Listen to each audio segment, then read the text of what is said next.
the most immediate, most tangible thing you could do would be taking your audience that you have and creating a lookalike audience and saying, show it to more people. That is something, again, you can do on pretty much every ad platform. So when you say, I want a lookalike audience, it's like, cool, here's people that are basically statistically identical to what you're looking for.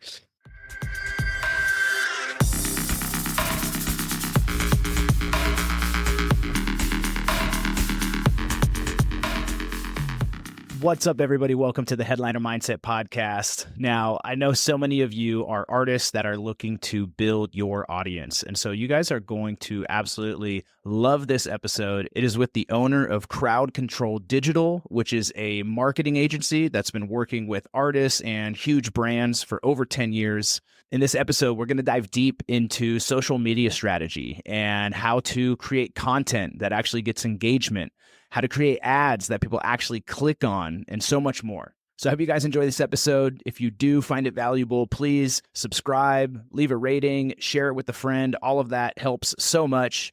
Now, without further ado, this is Geoff Shames.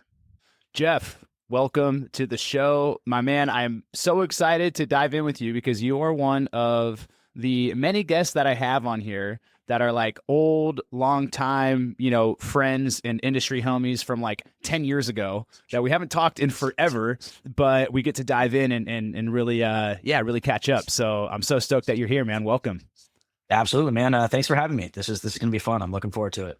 Yeah. We were just saying how it literally is about 10 years since you started the agency, and congratulations on that, man. A decade of awesome business. Yeah. Thank you, man. It's been, yeah, actually I hadn't thought about that until you mentioned it. So yeah, just about almost exactly 10 years. And it's been so cool. It's been a journey to say the least.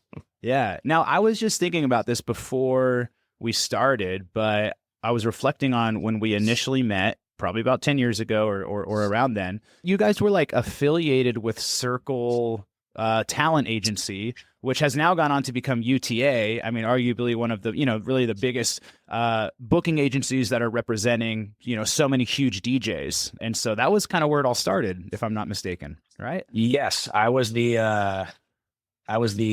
arguably like fifth or sixth employee, depending who walked in the door at Circle, and worked there as sort of the guy that kept stuff together a little bit. But was originally hired to basically run marketing. So the company had grown really, really quickly. So I was just the keep this thing from not exploding guy for a while. And as the business sort of stabilized a little bit, ended up launching sort of the marketing department that we had originally planned on. And that is effectively what is now Crowd Control. We split off sort of halfway through that time to do our own thing, to give ourselves a little bit more flexibility, work with artists outside of the Circle roster. And then, yeah, we are the old Circle marketing team.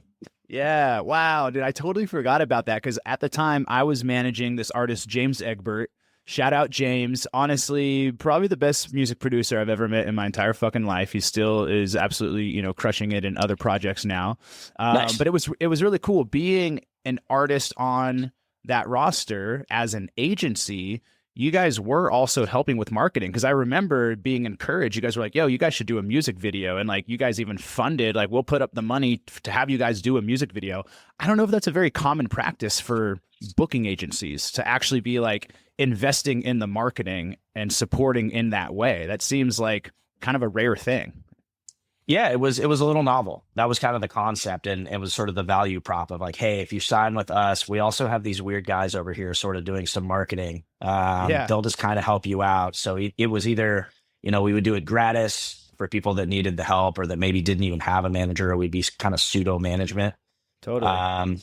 Or, we'll do it cheaper so you don't have to hire somebody else or whatever. Yeah. But yeah, it was different. And now I think it has become a little more common. I know our good friends at UTA now do have a giant marketing department, right? As do some of the other agencies. So cool. Guess our weird idea is now a little more standard. Okay, cool. Yeah, that makes sense. Now, so how did all of this turn into Crowd Control, right? Going from just being this little, small marketing department within an agency, how did that start to scale? And tell me a little bit about just like the story of where you went from there. Right place, right time is sort of the honest answer. So we we originally had to incorporate and come up with a new name because we were introduced to the team at Weed Maps. One of our clients was, I think it was Carnage, pre-Gordo Carnage. Yeah. Was doing a couple of events with Weed Maps or some guys affiliated with, and they were like, "Hey, we need some marketing people, but we don't want a traditional New York marketing agency. We kind of want some like weird stoner music kids that maybe understand what we're doing a little bit more." And we got introduced and went to a meeting and sold them the world. And then they were like, "Cool. So who do we make the agreement out to?" We're like, "Let us get back to you on that. Our team will send you our paperwork." Yeah. So like rush filed some incorporation documents and sent that over. Love that. But that's kind of been the whole story. Is that's why a lot of stuff we do is kind of music adjacent. Is, we met them and did a bunch of stuff in cannabis. Somebody would launch a merch line as an artist, and we would help them sell that, and they would introduce us to a brand they did a collab with. Yeah. Or their friend that had a company that heard we were doing good work. So it's really been, frankly, word of mouth, and just sort of like rocking down the ladder, getting whoever we can get, because we've never done literally any outbound marketing. Sort of been the hopefully good work speaks for itself kind of thing. Totally. So tell me specifically, what types of services were you providing then, and what are you doing now? Right? What are you actually doing for an artist if somebody hires you as a marketing agency? Such a big, blank, broad statement. Like, what do you actually do? So I have two answers. One is we normally go backwards because we have started doing so much, it's almost easier to exclude. So the two things we do not do are traditional publicity. Like we are not, we don't do PR. We can't get you on blogs. We can't get you on the news, and we don't do DSP pitching. So really anything where, frankly, we can't guarantee it or measure it, where it's more personal relationship based, we try to stay away from. So we aren't taking your money and saying, we're going to do X, Y, and Z. And like, somebody said, no, our bad. So that said, we originally started out as basically a social media agency back when that was kind of the buzzy thing, and just running somebody's Facebook page was a big value add. So we still do some social media management, a little bit less. Everyone has gotten quite good at it, so they don't need as much outside of maybe some strategy. Do full service advertising, all of your paid media across digital as well as traditional. We have some great partners in out of home. So if you want billboards, skywriting, you want to take over the Las Vegas sphere, we can do stuff like that. We just quoted somebody a drone QR code to fly above something to do something weird. Wait. So is this like a series of drones in the air? A series of drones that will fly that will be a QR code that you can scan. Shit. Okay, the future is here, everybody. That is insane. So literally flying robots in the air that you can point your phone up to and like scan a QR code.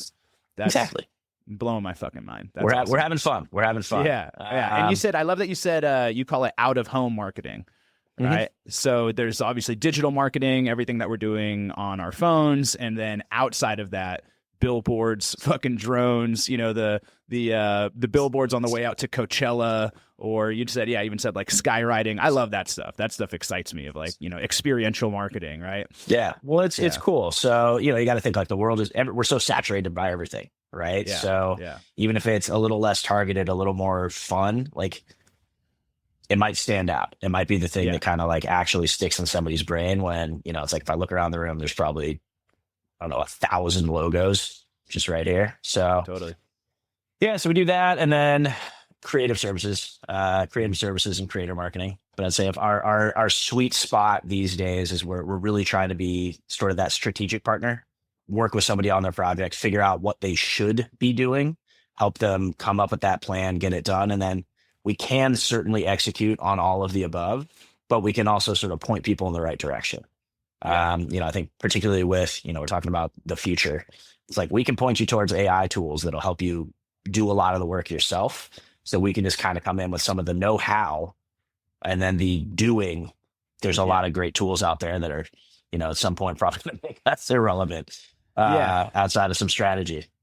And I'm sure as the agency has grown, and I mean, you guys are working on some really big projects. I was looking at like your case studies and what you guys are doing on the site. And, you got some big brands and big companies that you're working with.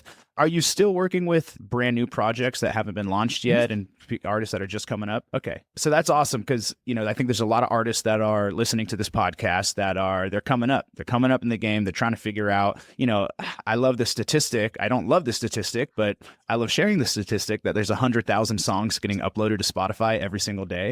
It blows my fucking mind. That's insane. There's so much music out there. So everyone's trying to figure out like, how do I stand out?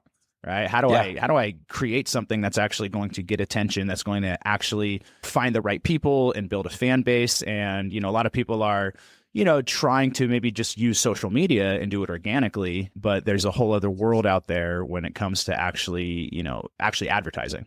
Right. So I'd love to just, really spend this time today to walk through what can an up and coming artist do? What's some strategy that we could be looking at? If I was a brand new artist coming to your agency, let's just start here. Like, what would be the first thing that you would walk me through? Where would we start in that process? So it's always kind of fun, honestly. We get to play therapist when we first start, where it's truly, what do you want your project to be? And that's a surprisingly difficult question. A lot of people are like, hey, I made the banger of the century. They're like, fantastic. What does your album artwork look like? Yeah. Is it black and white? Is it color? Is it illustrated? Is it 3D? Does that mean something? Should it always be 3D? What do you stand for outside of music? What do you care about? A lot of people will follow an artist just because of what they stand for or what they're into. They're like, yeah, I love the music, but that person sucks, or that person's rad because of this, right? Yeah. So an artist is not just the music they put out.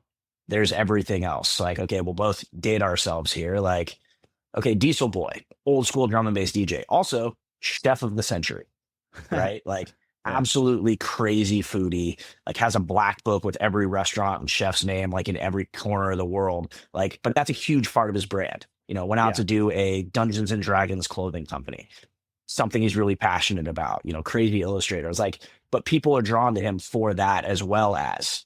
So if he happened to put out a Dungeons and Dragons cookbook, people will be like, oh, that makes sense.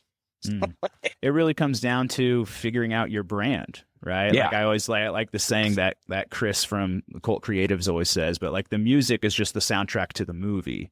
Right. What's the actual movie? What is your brand and your story and your narrative? Before we can figure out the marketing strategy, we need to figure out like, what are we actually marketing beyond just, that you got a new song. Everybody and their mom has a new song. There's 100,000 of them being uploaded to Spotify every day. Exactly. Right. So that's the interesting part is, how does it look? How does it feel? How does it smell? Exactly. So develop that brand and sort of do that thing. And it could change, right? Your tastes change, you change as a person. That's great. But we need something. Let's dig into that a little bit more, because I help a lot of people with this process. I love walking through kind of the brand therapy process of like, kind of, I call it like digging for gold. I'm just looking for like, where's that little piece of gold that makes you that nobody else has, right? So what are some of the questions that you ask people, or like, how do you really help people actually find that thing? Because for some people, it's really easy. For some people, it's really hard. It goes both ways. You nailed it, right? Some people are just like, here it is. Here's the answer. I know everything. Yeah. Some of the other stuff is like, frankly, just hanging out, right? It's we're just going to have a conversation and ask questions like, oh, that's cool. Like, what'd you do last weekend? They're like, oh, I went surfing. It's like, oh, that's interesting. Are you into surfing? Yeah. Is that important to you? Is it a fitness thing or is it a beach thing? What did you do? What did you do for the holidays? What do you like to do for fun? Do you play video games? What kind of shoes are you wearing? What brands do you buy? Where do you eat? What else do you listen to? Who's your favorite artist? Yeah. You can see like, I like certain types of street art, right? You can see in people's rooms, if you go to their house, if you go to their studio, what's there? It can tell you a lot about the person, the environment. So a lot of, like you said, kind of mining, because sometimes what we're going to hear in something like somebody didn't even realize about themselves. Yeah, that's what I find for most people. It's really hard to see it for yourself because you see through your own eyes. So like I'll send people like a little branding questionnaire that I've made. But it's to sit there by yourself with like your journal or something and trying to do it in a silo. It's really hard. It's so much easier when you have another person to offer a perspective and have that be a true conversation and dialogue. Right. Yeah, I mean, we are a marketing agency with no front-facing marketing because we are too close to it. So I get it, right? People ask me, they're like, why don't you post on social? I'm like, I can't. I don't know how. Like, I literally don't know how to promote myself. But I'm also such a stickler that when the team is like, hey, we'll run it, I literally won't let it go out the door. So I get it. Guilty. I can't do it myself. I can do it for other people. Once we've really dialed that in, though, we've gotten clear on this is who I am. This is what I'm all about. This is what makes me interesting besides just the music. This is my story. This is my vibe and the visual aesthetic that I'm into. Now, how do we actually take that out into the world? How do we actually market that? Well, I think we can break it into two channels, right? Organic, which is kind of what you're saying. Everybody's posting on social, doing whatever, and then paid, right? So I kind of look at it as a piecemeal function. Like, we have to get the organic dialed in before I would even start spending money. Simple way to think of paid is amplify something that's working. Don't just spend money for the sake of spending money. It just won't go anywhere. So if you're putting out content that isn't doing well, probably don't spend money on it. It's just the reality. It's every platform that you're posting on has an algorithm. It rewards high engagement and people caring, basically. That can be at a very micro scale, right? It doesn't mean that you posted something and it reached 1 million people. It could be you have 200 followers, but it reached 400 people. It's like, okay, you actually over-indexed. Like you served more than your own followers. And if you got a huge amount of comments, like that is working. It's working in a very small scale. That's where you might want to deploy some money. So I actually it's almost easier sometimes to work with a newer artist because we like to say, like, you could trip and nobody's looking. Right. And it's not that literally nobody's looking, but there's not 30 million people micro-analyzing every single thing you post and like noticing a fly in the background of a picture. Like, it's your time to sort of do your thing, to have fun, to experiment with what does work online that you also enjoy making. Because you also don't want, the second something feels like homework, you're not going to do it and it's going to suck. And people are frankly going to feel it. You know, if somebody's posting like really awkward photos online, like you're gonna not like it. It's gonna feel awkward to you too. Versus, you know, we all have those friends where they post something online and it just looks like they're having a great time. You're like, oh, that's awesome. Why do you think most people struggle with social media and creating stuff that actually gets engagement? Because it seems like most people are really spinning their wheels. It's tough. It's admittedly super tough. I think the two things that I find that most people stumble over is like, one, like kind of imposter syndrome of some sort, like feeling like, why would anyone care what I have to say?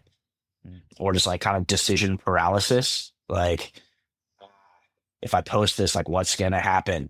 And it's like, it honestly doesn't matter. It's just not that important. Like, you're going to be okay. Everything's going to be fine. And like that, or just like the internet can be super toxic, right? Like you might put something out there and people might be super mean. That sucks. And I guess kind of the third one I'll throw in there is, unfortunately, what you like might not be the thing that works. So you kind of need to, need is a crappy word, but like if you're playing the game, there's a balance, right? It's, you know, we would all love to just put like, I really like weird monochrome, black and white, beautiful photography. And like, that might not work super, super well. It might not be super engaging, right? So like, as much as I like it, it might not be the thing that's really going to move the needle. So it's finding a way to present your brand, something you care about, in a way that also works, and also knowing you're going to attract the right people over time. So even if it doesn't work, do something that's authentically you. And at some point, enough people are going to gravitate towards that they're going to start to like it, right? It's again, probably dating myself here, but back in the day with Brill's pre-LS Stream, when he was doing the twonk thing, forget who gave him this advice, but they were just like, just do it. Just do it hard. Do it every day. Just push this thing. Don't explain it to anyone. Just force it. It's your thing. Go for it. And it took a year. but then it was a thing, and Yeah. everybody knew what it was. Everybody knew what the brand stood for, what it looked like, what it felt like. It grabbed all the right people, and it was huge. Yeah. It was just like, there you go. You forced your way into the conversation with something that was truly authentically you, and it worked. Well, I love, first off, I want to highlight what you said, the first piece about getting over the imposter syndrome. It's a mindset thing. It's like me as a life coach and mindset coach, I always bring it back to that. I'm like, none of the strategy matters if your mindset isn't there in the first place. You got to get over your shit. You got to be willing to put yourself out there, be willing to fail and fall and stumble. And especially in the beginning, to experiment. This is your time to just like try things out. But if you have a mindset block around that, you're never going to get over step one. This other part of it that you're talking about, I think is interesting because on the one hand, you're kind of saying it's like you want to pay attention to the market, right? Sometimes what you are into isn't necessarily like landing and people don't really care. So it's like you kind of want to pay attention to the market. But also at the same time, like you're saying with Brills, it was like, you just kind of own who you are, do your thing, and really also just push almost until people pay attention. Yeah. Right? So it sounds like there's a little bit of a balance of like it is. There is a balancing thing. So it's again, and that's the tricky part, right? Is threading the needle of the thing that is you, that is also working, right? But that could be changing a format, right? It's just like, okay, like this template sort of style is working right now, but how can I make it mine? Because there's also people that are just hammering away every single day and they're doing it, but it's not working. So you also got to pay attention to, is this actually working? Are people engaging? If not, they say the definition of insanity is to continue doing the same thing and expecting different results, right? So I guess that is where that balance is of like, okay, don't maybe jump right away if it's not working. But if for 6 months, you've been posting the same shit and nobody's paying attention, like maybe start to change your strategy and start to look at, I like to say, like, if you want to be good at marketing, you need to know who your market is. Who are you actually marketing to? And what are they responding to? What are they into? But also not at the expense of losing yourself and only catering to the market. So it's a tricky balance there. It's tough. It's why we still have a job. It's hire it's Geoff. tricky. If you can't figure this shit out, you guys, go hire an agency, hire Geoff. He's been doing it for 10 years, probably much better than we are. Hope so. It's hard. Yeah. So, one thing I was thinking about was back to like the circle days where, they were really like investing and saying like, hey, we're going to help like pay for a music video and, actually putting a budget behind an artist. Do you think that an artist can succeed in today's music industry without having a budget behind them? Yes, it happens. It's harder. Transparently, it's, it has gotten harder to get the impressions, right? There is more saturation. There's more stuff. So it's just harder to get out there in general, but we've all seen breakout TikTok star X, right? Yeah. Yes, some of those are manufactured by horrible people like me, but there are also people that just genuinely do it, right? So I think it's fewer and further between than it was, 10 years ago, where you could just put out a cracking track on SoundCloud and it just worked.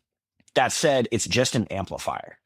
It is sort of the way we always describe advertising. You still need the content. You still need something that's resonating, and it can dial it up to 11. Like it can just show it to more people, but you also can't just spend it to work.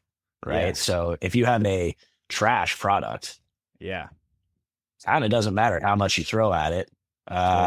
It's still going to be trash. So this is where I bet, a lot of the emphasis really starts on the actual creative. Right. Mm-hmm. What are we getting in front of 100,000 people or 1 million people? Right. We got to make sure that that's good in the first place. We can get it in front of 1 million people, but if it's not good and captivating and interesting, it doesn't matter. We can spend all the money in the world. Right. So you guys help people with that, like getting their creative really dialed in and making sure that that's interesting in the first place. We can. Yeah, we certainly can. It's, we sit, sort of one of our superpowers is we do have a pretty wide breadth of what we work on. So something that we see working in gaming might work in music, or something we see working in hip hop might work in country, or whatever it might be. So just being in it day in, day out, we're saturated. It's all we see. It's all we do. So, it's easy for us to kind of spot some of those trends, some of those things that are kind of bubbling to help with that, or, sort of workshop with people. Hey, what do you want this to be? Here's 4 different things you could try. Do any of these feel natural to you? So yeah, the creative strategy is a big part of it. And then sort of once we land on something that either we're just genuinely really excited about, that everybody is like, this is the piece. Okay, fantastic. We can certainly try some advertising. Or retroactively, we get phone calls, texts, emails a couple times a day. Hey, we just put something out and it's going ballistic. We're like, perfect. That's honestly the ideal place to put money. This thing is already working. Just pour gas on it. Just show it to more people. I talked about that in a recent episode as well. I think this is a common mistake where people want to just dump money into something, trying to get eyeballs at it, where it's almost like, oh, nobody really saw this piece of content, so let me run some ads so more people can see it, and I want to boost it. And it's like the complete opposite thing of what you want to do. Is it's like, what's organically already proving to show that people are interested? You're getting a lot of engagement. Like the algorithm is proving that, like, hey, this is interesting. Right. Now let's get it in front of more people. Yeah, it's the number one thing we hear when we have to convince somebody to trust ads. So they say, I've spent a bunch of money and it sucked. We're like, okay. One, there may have just been some structural stuff you could have changed on the advertising itself. That's fine. But more often than not, we hear the story. It's like, okay, what were you boosting? What were you adding spend behind? They're like, I had these 3 posts that were just like really, really tanking. And I just showed them to way more people. It's like, well, there's a reason they were tanking. Yeah. The first 300 people hated it. And now you're just like, hey, everyone, look at this thing that everyone else hates. So it's like, logically, I get it. Right. And that to me is sort of that, like, that fear, that like failure, like you're like, this sucks, I need to fix it. It's like, you really don't. Yeah. Go back to the drawing board. Go back to the drawing board. Don't invest in that. Figure something else out. Try it. You will get a winner, right? It's something will work. Yeah. Now you guys are super plugged in. You're seeing what's working in all these different industries. You've got all of these clients. One, I'd love to hear about what is working. And also, how quickly do you think that changes? Because I can ask you this question right now. It feels like, what's working right now, I don't know, 3 months later, 6 months later, probably is going to be different. Do you feel like that's accurate? Yeah. I feel like faster than that these days. So it's like 2 weeks, something might be changing. Okay. So I'm going to ask you what's working right now. And then by the time this podcast comes out, we're going to have to change the answer. Yeah. But right now, as of today, June 3rd or whatever it is, like, what's actually working out there?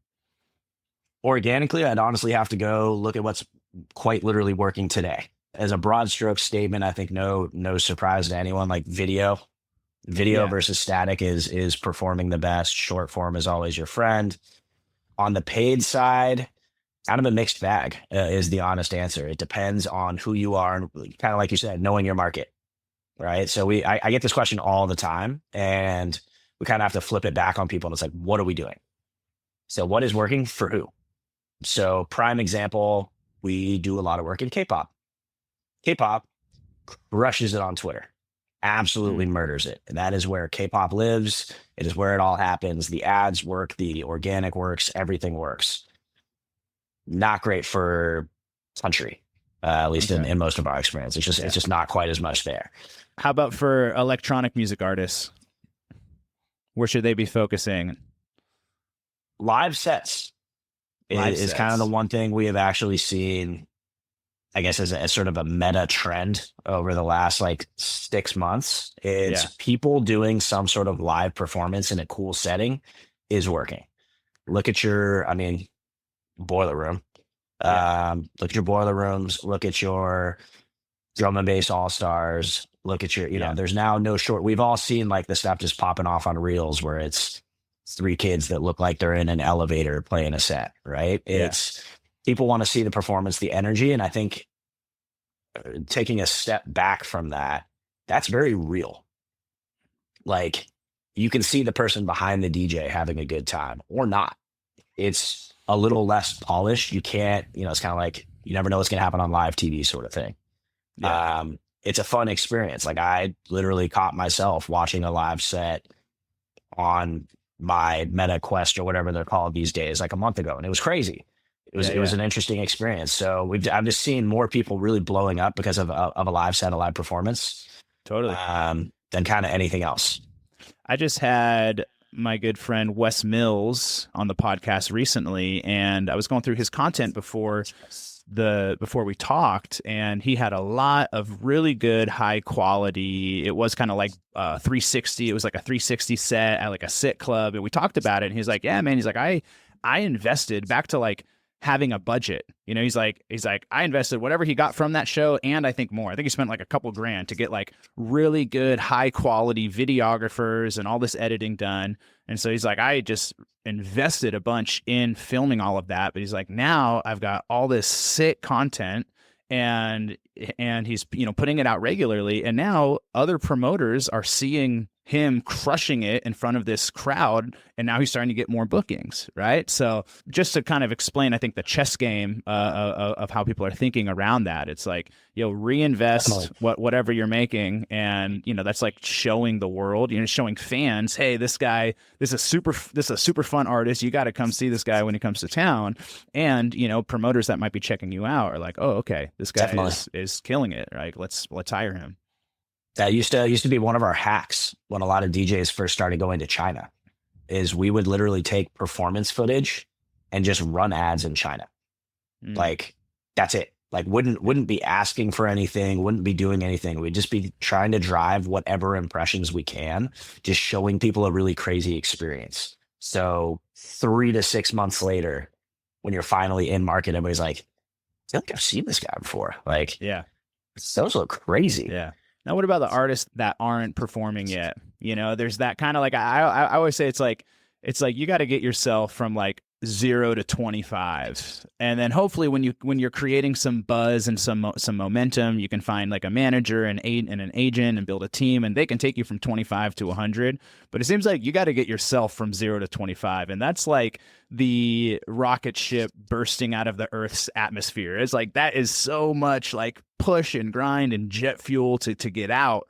So for the artists that they're not playing shows yet, there's not really anything to film. All they're doing is sitting around in their studio all day making music. How does somebody create buzz around that? You can still make that look awesome. I think you can do that. Like I said, I've stumbled across and found myself watching videos that are literally person with CDJs, 6 people behind them just raging, playing a set. You can do that. Throw a party in your apartment. Literally. And that's going to look awesome. Yeah, true. It's true. Do it in your garage, right? Like, it's a good time is a good time is a good time. Like, I'm an old punk kid, and like one of the best shows I've ever went to was at a place called the Brown Eye Barn, which was literally like a sketchy stand-up venue in the back of somebody's house. There were like 30 people, and it was insane. It was the most fun I've ever had. Show people the fun. Show, like, at some point, sure. Though, it's honestly, I think that content is more fun than, I used to call it, the hands in the air photo, where every single DJ after every single show would stand in front of the crowd and post this photo.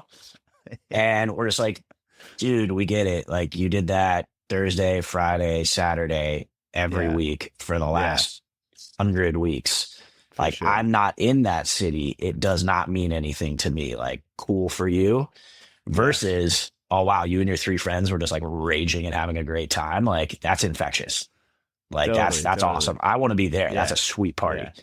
Yeah. And it also kind of comes back to, something I find myself talking about a lot is, it's like, all right, it's cool that you have a song coming out and that and even if you're playing shows, like, you're a DJ, you make music and you play shows. Cool. So does every other DJ. Everybody else is making music. They're putting out tracks and they're playing shows. So what else? What's going to make me fall in love with you, right? Not just fall in love with the music, but like, what's going to make me fall in love with you? And I think that's where it goes back to like, is it are you into surfing? Are you into fashion? Are you like, what else are you into? What are you doing on the weekend? Are you playing video games? Like you said, like, can you create content around that and show that stuff to your audience? Because that's going to make you very like relatable and develop more of like an emotional connection with the people that are following you. Right. Right. Yeah. Like you said, I just had this conversation earlier about one of our clients, and just talking about it. I was like, hey, genuinely not music I would listen to on my own. It's just not my thing. One of my favorite live shows. Yeah. Right. And I was like, because the show and the brand and the visuals and everything is so awesome that like, I don't care. Like the music is fine. It's great. Like they're very successful. It's great. Yeah. I just not for me. I had the same experience with I had Little Texas on the podcast like pretty early on, and I told him straight up, I was like, bro, like I'm gonna be honest, I'm like, I'm not actually like a huge fan of the music. I mean, it's like hardcore, it's hard style, just like don't. I'm like, okay, I'm more of like a melodic. I like Avicii and shit, you know. I was like, but I am a huge fan of you. Like I'm a huge fan. It's amazing. Like I follow you on all your shit. I love following you, and I'm like, I don't like the music, but I like you. And like, that's where like you've crushed it as a brand. I was like, if you can get people to like you and not even like the music, I'm like, all right, you got the brand figured out. Cause he's just like, he's wild. He's funny. He's hilarious. Like it's super fun to follow and to watch. And well, I think that's clever. It's like, it's fun. Like he genuinely is having such an awesome time being himself. Totally. That you're also just like, I want you to win. Fuck like you're rad. Yeah, totally. Yeah. So, okay, let's dive into a little bit of the ad strategy, I guess. If I were to, maybe I'm just taking my first steps in running ads. Let's talk about the ad itself, right? It needs to be something that's interesting, that's going to get attention. What kind of stuff is working for running an actual ad that actually is going to get somebody to stop and click on it? Do you have any tips for people that are running ads? Yeah, I mean, it varies a little. First, I'll give you the hack of the century. On pretty much every platform, there is a way to actually look at what other people are running. So if you go on Facebook, and it does have to be Facebook, you can look at their ads library. If you just Google literally Facebook ad library, it'll take you to the link. You can literally put in your favorite artist's name, and it'll show you every ad that they're actively running. They might not be running an ad at that point. Search some other artists, or search for brands that you like, and you can literally see all of the creative that they are running. You can do that on TikTok. You can do that on Facebook. You can get an idea of sort of what's out there. That said, video over static as sort of a general rule for the most part. And you did kind of nail it. I don't like to go clickbaity, but you do need to think of kind of like the scroll stop, right? The hook. Yeah, you have a second, 1 second, a little less than a second probably to grab somebody's attention. Yeah. So we very frequently will get, somebody will send us an asset, and it's this beautiful cinematic, slow thing. And it takes 10 seconds to get to any explanation as to what you're doing. I'm like, it's gorgeous. Yeah. It's going to tank. I already scrolled by 3 seconds ago. I zoomed past it. Yeah. I zoomed past it. I was like, no. Versus like give people an idea of what they are looking at in the first 3 seconds, if not the first second. Artist show. You're like, okay, artist show, got it. Now what? City. Okay, cool. Like I'm still on board. It's like you're basically going to lose people every couple of seconds. So it needs to all be there. It needs to be visually grabbing. Again, varies quite a bit by genre. You need to keep it on brand, but just kind of keeping in mind that people are doom scrolling pretty much at any given point. You just kind of nailed it. There is no right answer, and it will change, and you can sort of play with it. What are some good hooks? What are hooks that you find are working to get people's attention in those first couple seconds? We've had a lot of success with people just saying like, stop. And like, people are what? Anything is, if you're looking for pattern interruption, I think is kind of like the best advice I can give people is try something that's a little bit different than the other person. Like if everybody's posting the same ad all the time, it's not really there. So for a lot of people, like live show footage, again, has worked pretty well as ad creative just because it's generally pretty loud, pretty fuzzy. So any sort of hook there with literal pyro lasers, something is that itself is there. Again, sort of the direct stop or leading somebody like, I'm going to teach you to do something in the next 60 seconds. They're like, okay, I've prefaced that this is only going to take 60 seconds. I've sort of told you what you're going to get by the end of it. We're going to get there. Yeah, it's so important. This is all psychology. I mean, this is what advertisers have been doing since the beginning of time, is they understand human behavior. They understand psychology. When you talk about a pattern interrupt, right? It's like we're just getting into people's brains. And as an artist, that's especially in that first stage of your career where you're doing it all yourself, like you have to learn how to become an advertiser, right? I've been just having this conversation more and more that like, if you want to be successful in the music business, you have to really step into that business owner mindset, understand that it's like, I am a self-employed entrepreneur now. I'm running a business, and I don't care what business you're running and what industry. If you want to have a successful business, you have to be good at sales and marketing, right? And branding. It's like, just like fundamentals for anything. So to kind of start really like thinking like an advertiser, right? And I think back to that kind of like, not just thinking about like, what do I think is cool and what do I want to say, but like, well, what's going to stop people from scrolling? What are they going to be interested in? Or at least how can you kind of, get them to stop for a minute and give them a chance to be interested in what you've created, right? Yeah, I mean, I saw like a particularly good one the other day that kind of checked like 3 boxes, where it was 2 musicians, some sort of pop punky sort of band, playing one of their songs, and it just had an overlay that was like, point of view, you just found the next Paramore, but they're still small enough that they respond to every comment. I was like, okay, that's pretty interesting. Yeah. Like, you're now calling out another band that people might know. So if they do like them, they're going to stick to it a little bit, say, oh, I love Paramore. Yeah. Interested. And you're going to respond to every comment. Okay. They didn't say, please leave a comment, something very pushy, but they kind of led you with, if you do leave a comment, maybe we'll respond. So not too salesy, not too pushy, but did have a call to action, sort of subliminally, like you should comment, and did use somebody else's name to sort of, again, preface what you're looking at, to explain. You're like, I know who Paramore is. This is like Paramore. I understand what I'm looking at. So it is those, like you said, there's, I'm a huge marketing nerd, clearly. But like, even the old like Ogilvy books and stuff like that, like basic marketing still works. It's just changed its face. So like fear marketing, like termites suck, we can get rid of them. You're like, oh, well, I don't want termites. Like termites are bad. You can fix it. Amazing. Like I should call that company. So it's the FOMO. It's a lot of that stuff does work, and it's just reworking sort of old frameworks into today's world, today's mediums, today's stuff. Still does work. Totally. So once we've really got the creative dialed in, now we got to actually start running the ads. Me personally, I've opened up Ads Manager, and I took fucking 3 minutes in it. I looked, I'm like, oh shit, like I'm super overwhelmed right now. What are some basic just tips, I guess, for getting started in running ads? To me, it seems super overwhelming. It seems like a whole foreign language out there. How do we get started in actually running ads? What do we need to know? So I have a visual in my brain every time I'm building a campaign. It's kind of like a weird tree that keeps branching. So anytime you're building a campaign, there's kind of two portions of the campaign. There's prospecting, which is net new people. Somebody who's never heard of you, never engaged with you. They don't know who you are. It's kind of like cold traffic. The second would be remarketing. It's your existing fans, your email list, people who've engaged with you on social, etc. So at the very top, you kind of theoretically starting with 2 campaigns. You got new people, old people.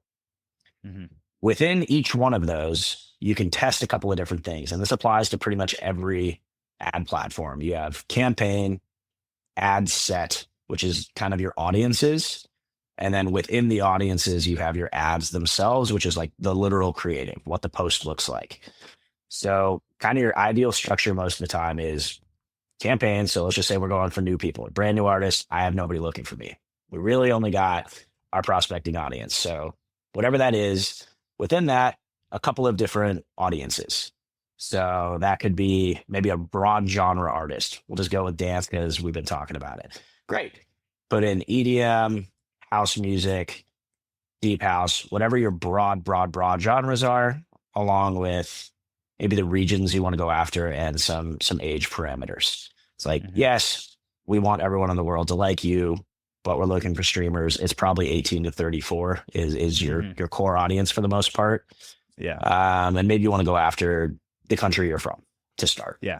Makes sense. Try a couple of different things though. Try broad genre and see if that works. Try similar artists. List 10 artists that you think are sonically similar to you and their fans might like you.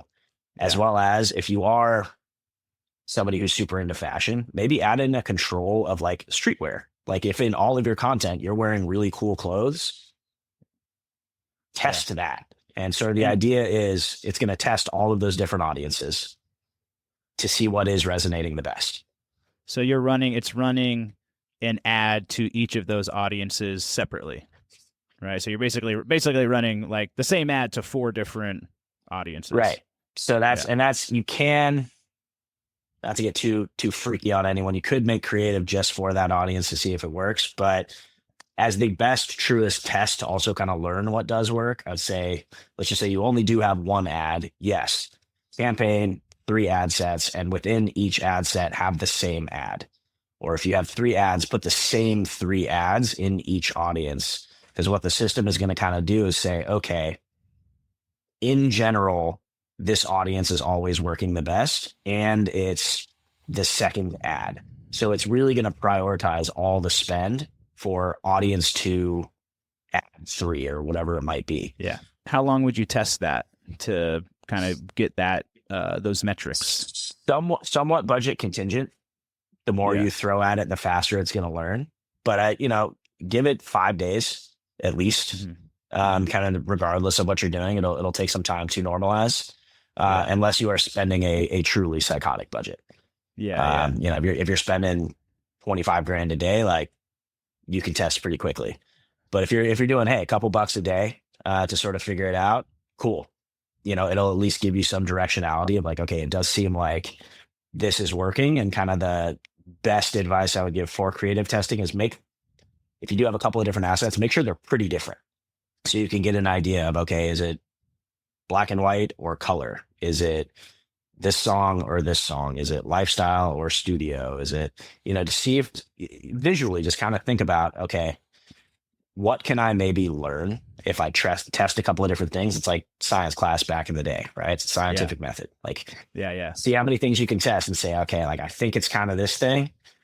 Now let's go in that direction and see if that holds true. And so the 2 things we're really looking at is which market, little subset of demographic, which market is working the best, and also which actual creative from the ad, which type of ad is working the best. And so now we spend 5 days gathering that scientific evidence, and now we realize, okay, this one is working the best, and so then we just kind of double down on that and start double down on that, or change it slightly, right? Say, okay, it's working pretty well. If I add captions to it, if it didn't have them before, did it help or did it get worse? And then you can say, okay, like, got it. This content works the best and I need captions on it, or add some filter or do whatever, but you're going to need to learn all the time. What's the metric that we're basing that off of? Like, what's the actual like number that we're looking at? Yeah. So I'd say it depends on what you're looking to do, right? So if you are looking for growth, it would be the number of followers that you are getting. If you're looking to drive traffic, it's probably your cost per click as well as your click-through rate. But this is actually where I think the most people have issues, right? So let's just say you are trying to drive to streaming, which I'm sure quite a few people are. Just because people are clicking, if they aren't streaming, it's not working. People kind of get stuck in some of that sometimes. And like we see these reports from major labels and everybody's spending egregious amounts of money. If the end result is not happening, it doesn't matter what those metrics are. some small caveat in there that we don't need to get into, but yes, that's a pretty simple statement, right? We are spending money and we're not getting what we want. Something needs to change. There's quite a bit you can change in there, but let's say in general, most things you do as a musician are going to be somewhere in the sort of cost per click and click through rate. The click through rate is going to give you an idea of kind of how sticky the content is for the most part, as well as the audience is, out of 100 people, how many people are clicking? Yeah. So if a huge amount of them are clicking, they're liking what they're seeing. Yeah. Right. It is driving the action. And then the cost per click is kind of part of that, right? If you have a really, really high click-through rate, it's going to drive down your cost per click. But those two things are kind of, for the most part, what we're normally looking at. So if we had the ad linked directly to go to Spotify, then wouldn't anybody that's clicking on it, wouldn't that then pretty much be counting as a stream? Because as soon as they click on it, wouldn't it? Not if they don't stay long enough. Okay. Yeah. So two things at play. One, all of these platforms want to make themselves look good, and there are bots and shenanigans. Not because you did something wrong, just because it's a fact of life. Secondly, you do need to listen to X amount of a song for it to count as a stream. Mm-hmm. If somebody listens to the first 2 seconds, they're like, I hate this, and they move on, it does not count as a stream. So did they have the intent? Absolutely. Did they stream? No. And it's, again, like, you can't necessarily control that. There's not a lot of stuff there, but there is going to be some drop off. Yeah, that's how you could see, this ad is performing well, but we're still not getting the streams though. Yeah, which could be, okay, the ad is performing well, but we're not getting the streams. Okay, so maybe we're getting a huge amount of people to click, but maybe it's the wrong audience. Maybe it's sort of gone off the deep end and Meta is like, I'm doing a great job, but it's not. It's actually not the people that are listening.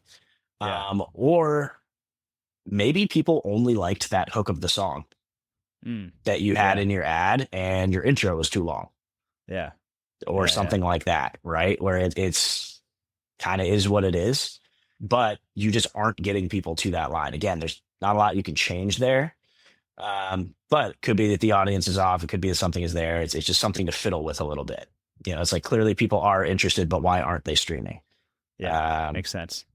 So I have not yet started running ads to the podcast. I'm at a point now where it's like, I think growth has kind of stagnated, and I'm like, all right, I need to get this in front of a new audience. I've got incredible guests like yourself. We're providing a ton of value. I'm getting DMs all the time about how much people are loving this. I need to get it out in front of more people. What would you recommend to me? I'm going to just take personal advantage of the last 5 minutes of this podcast. What strategy would you recommend for me to get a podcast out? A little different than a song, but this is my art and content. So how do we blow this baby up? There you go. I just had this argument with my mom recently. It is not music, but it is still kind of the same thing. You want high affinity people performing in action. Yeah. She's trying to convince me I couldn't sell books, but bet you I can. You can sell anything. There we go. Exactly. So I think you're halfway along the journey, right? Like this is working. You do have a following. There's there. Kind of the most immediate, most tangible thing you could do would be taking your audience that you have and creating a lookalike audience and saying, show it to more people. Right. And that is something, again, you can do on pretty much every ad platform. So if you were to go into Meta, go into Audience Manager, create an engagement audience of people who have literally liked, commented, shared your content, and then say, create lookalike audience. Ooh, that's easy. One button. There's a reason. Yeah, there's a reason that, Zuck keeps needing to go in front of Congress and get grilled because he has too much data. Like they do. Yeah. It's awesome. So when you say, I want to lookalike audience, it's like, cool, here's people that are basically statistically identical to what you're looking for. So if let's just say your audience is 10,000 people, you can create a 1% lookalike audience based on the population of the US. So now you're looking at like 3 million people, 4 million people, right? That they think are the highest affinity group of people. Cool. And then drive traffic towards either your content, right? So you're not even driving directly towards the podcast, like drive back to the socials. So maybe people hit a bunch of your reels and just kind of like what they're seeing, and then on their own accord, go check out the long form, or just kind of, raw dog them straight over to Spotify or Apple or wherever they're listening. And hopefully they just convert, or a combination of both, right? If we do this whole experiment, you just like explode your socials, there's also some social proof there where everybody's going to stumble across and be like, whoa, this dude Nick's a legend. I should probably be listening to this because everyone else is. So I think it's a little bit of both. And then, yeah, like you said, you have a huge amount of different guests. Try a couple clips from literally everyone, see what sort of topics are actually working. If somebody is speaking about marketing, target some sort of marketing based keywords. If somebody's talking about production, target Ableton, Logic, people who have an affinity for that. So I think you're in an interesting position where you might actually want to sort of run creative against very specific audiences, because you kind of do touch got a couple lot of different stuff. A couple of different topics here. Amazing, man. Awesome. Well, that gives me some great ideas, dude. I'm going to take that and run with it and finally get over my mindset block of, being scared of the technology and the meta ads, and getting to really, like, as I say, get in the arena and just, experiment and try some shit out. So thank you so much for that. Now, there's one more thing I want to talk about. You have a software that you guys are offering through Crowd Control. So tell me a little bit about that. Who's that for? What does it do? Yeah. So it was for people that hate ads. So we launched a company that we've been sort of operating in stealth. We actually just wrapped up, called Event Sheet. And it is for really anybody that is touring or looking to just run localized ads. Coming from Circle back in the day, we have a lot of sort of history in touring. A lot of people come to us for tour marketing. But even internally, even with a staff that does this professionally, when somebody hits us with a 10-day tour, a 20-day tour, the literal execution and management of said horrible ads manager takes a massive amount of time. Because you got to run different ads for every single one of those cities is like its own campaign that you're doing. It's us, right? Yeah, it's us. So it's exactly like you said. You launch Austin, get the whole thing perfect. Then you're literally duplicating, going in, changing Austin to LA, changing the copy, updating the flyer, doing the thing. And it's like, there's absolutely room for human error. Yeah. It's just a lot of, frankly, like menial data entry. It just sucks. So our idea was take basically the spreadsheet that we normally get from either an artist, a manager, or a booking agent, and be able to launch, theoretically an infinite number of ads in just a couple minutes. So we sort of, our idea, we're calling it like bumper bowling, is sort of give people just enough control to be able to put their own thing in there. But we're going to kind of deal with all of the nonsense on the back end, make sure that any dollar that goes out is spent as efficiently as humanly possible. So you don't really need to know how to use Ads Manager. You just need to kind of know your own name, know where you're playing, and like maybe a couple of similar artists, and we will kind of do the rest of the work. So yeah, it is really meant to, frankly, we had a lot of people coming to us that maybe we were transparently unaffordable to, and we still wanted to be able to help. And or even internally, we get a 50-day tour, that stings a little bit. We're excited to do it, but we're gonna have a couple people drilling down on laptops for 6 hours. So even to add some internal efficiencies, is something we thought would be helpful. So we'd love for anyone listening to check it out. It is just eventsheet.com. We'll put together some sort of code. I should probably talk to my partners, but I do what I want. So we'll go with mindset. I like that. Okay. We'll get you guys like a free month. We're just not going to talk to anybody. Let's go. Let's go. 3 months. Let's go. With the code mindset. That's what I love. I love about this podcast is it is not only, like up and coming, artists, but there definitely are touring artists that are listening as well. So shout out to all of you out there that are playing shows. And if you've got a tour coming up, you've got a bunch of dates that you need to advertise to, you know where to go, and we're going to hook you up with a discount for that as well. So I'll put that link at the top of the show notes. Just go ahead and click on that. And yeah, man, thank you so much for hopping on, for just sharing all of this knowledge, all of this wisdom. Like, I'm personally going to go back and just take a bunch of notes on this. And like I said, finally get in the arena, start running some ads myself. We're going to blow up this podcast. All of you out there are going to go get on Event Sheet and start blowing up your shows. and let's keep fucking growing. So yeah, thank you so much for hopping on, man. Absolutely, dude. It was a pleasure, and glad you're killing it. This is fun. I like this.